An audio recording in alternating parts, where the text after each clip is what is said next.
cœur d'être venu à Cognac pour participer et animer cette formation sur le leadership et l'entrepreneuriat. Vous êtes très souvent cité comme référence de la jeunesse africaine qui a réussi en Europe. Est-ce que c'est un lourd héritage ou c'est un défi de tous les jours pour vous? Bon, je te remercie pour cette question. Je dirais que c'est à la fois un lourd héritage et un défi de tous les jours pour moi, dans ce sens que cet investissement, cette reconnaissance, cette exemplarité m'invite au travail, à l'humilité, à l'action, mais surtout à l'innovation. C'est aussi une lourde responsabilité parce que beaucoup de jeunes désormais s'identifient à moi, me suivent, surtout les jeunes issus de l'immigration et les jeunes qui sont en Afrique, qui vivent dans les quartiers dits difficiles. Cette jeunesse issue de l'immigration, souvent très compétente, diplômée d'ailleurs, est très souvent sous-représentée et même invisible dans les instances de décision. D'après vous, cela est dû à quoi? Effectivement, c'est ce qu'on constate en France, que cette jeunesse issue de la diversité a du mal à émerger, à atteindre les instances de décision, que ce soit sur le niveau politique, économique, à avoir un certain leadership. Bon, on peut expliquer ça par différentes manières, mais la manière que je peux retenir, c'est que c'est déjà un problème de mentalité.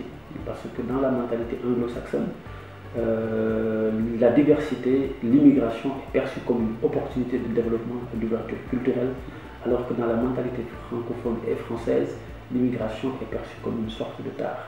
Mais ces jeunes-là ont tout à apporter à la France, dans la mesure où ils peuvent l'aider à ouvrir ses regards sur le monde et à agréger un peu toutes ces compétences venues d'ailleurs. Vous avez créé un cabinet qui s'appelle Mosaïque, qui accompagne des personnes dans la recherche d'emploi, dans l'insertion de tous les jours. Quelles sont les motivations qui vous ont poussé à créer cette institution en fait? La première des motivations, c'est mon histoire personnelle. Quand je suis arrivé en France, j'étais étudiant en sociologie et j'avais beaucoup de mal à atteindre, à avoir un travail à la hauteur de mes études. J'avais très souvent des fonctions un peu subalternes dans l'animation, dans la sécurité, dans l'agriculture même parfois. Et je me suis dit, je n'étais pas un cas isolé, j'étais juste la partie visible de l'iceberg.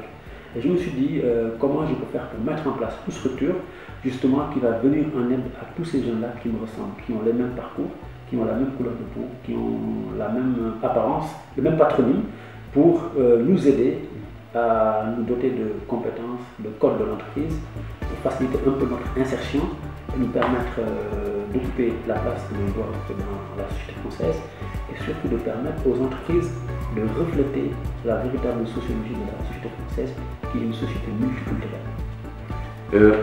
Est-ce que vous avez un projet de retour?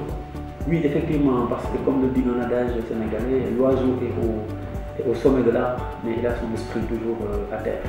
Je pense rentrer au Sénégal dans le cadre d'un retour vers la terre natale pour réinvestir toutes les compétences et toutes les aptitudes que j'ai eues à développer en Europe pour servir la jeunesse sénégalaise et la jeunesse africaine.